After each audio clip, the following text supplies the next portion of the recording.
Okay, now that we have configured router 1, or our Toronto router, which it's actually not saying there, I should switch that first so we don't get confused. Okay, so Toronto router.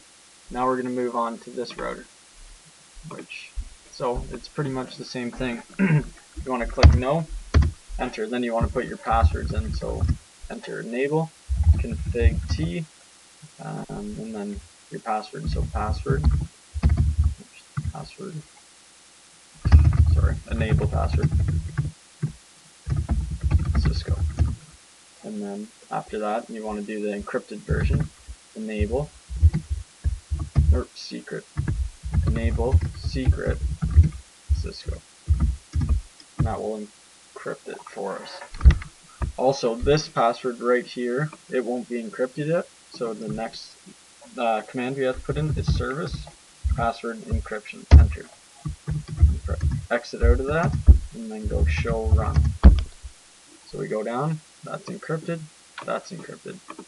Just like what we did on the first the Toronto router, we're going to want to give this a name, so I'll go host name, oh no, in our config mode, host name, and then let's say New York. Alright, so now we want to get BL2 remote into these routers, so we want to go line VTY04 and set the password for this. Password, Cisco. Also remember you have to put your login, or you won't be able to access it remotely. And then we want to do our console port with the password. Line con0. Password, Cisco. Login. Exit out all that. Okay, now you want to go show IP route. Right now it's saying nothing's connected, but we know on the other side here that we have the Toronto router. Whoops. So we have already entered on that serial interface an IP address. So for this to connect, we have to put an IP address onto this interface right now. So we go to config T. Oops, hold on one second. Go to config T, and then we pick our interface. So interface serial 0/0. Okay, now we want to configure an IP address to it. All we need to do is IP address, then whatever our IP address. In my case, it's 192.168.1.3 with the subnet mask of 255.255.255.252. Our serial links will always be 255, 255, 255, 252. Maybe in another class I'll do some IP subnetting. It's really simple stuff. Except I just put a bad mask on that. So I think it's .1, sorry. There we go. Sorry, what I wasn't thinking. The other one was .2. This had to be .1. So for this to actually come up right now, if we exit out of this, no, we won't exit. We'll go no shutdown. That will power the interface up.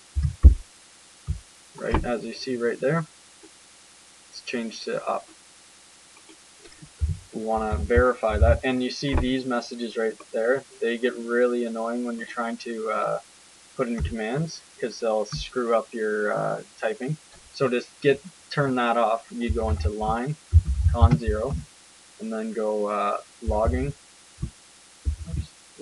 synchronous, and that will turn that off. And you have to also do that on your VTY line. So line VTY 0 to 4, logging synchronous.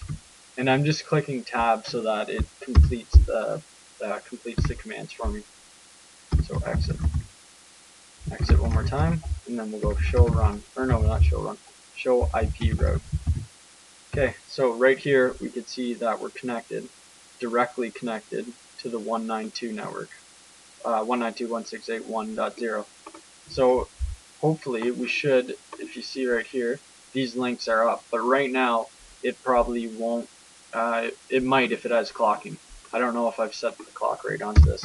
On the DCE end, you need to set a clock rate. So enable, then there's my enable password, and then go config T, then your interface, serial 0/0, that's the short form, and then go clock rate 64,000. That will enable it. That's just the speed that it will travel at. Okay, so you want to exit, and then we'll go back into our other router. And then see if we're able to ping that interface, which is ping 192.168.1.2, I believe I set it to.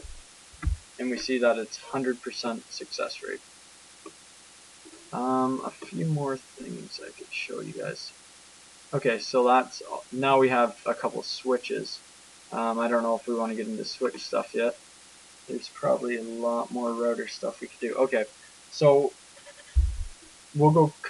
I'll stop this video and then I'll configure the other router quickly. Hopefully you guys can do that by now, and then we'll set up RIP so that it can dynamically learn about these other networks.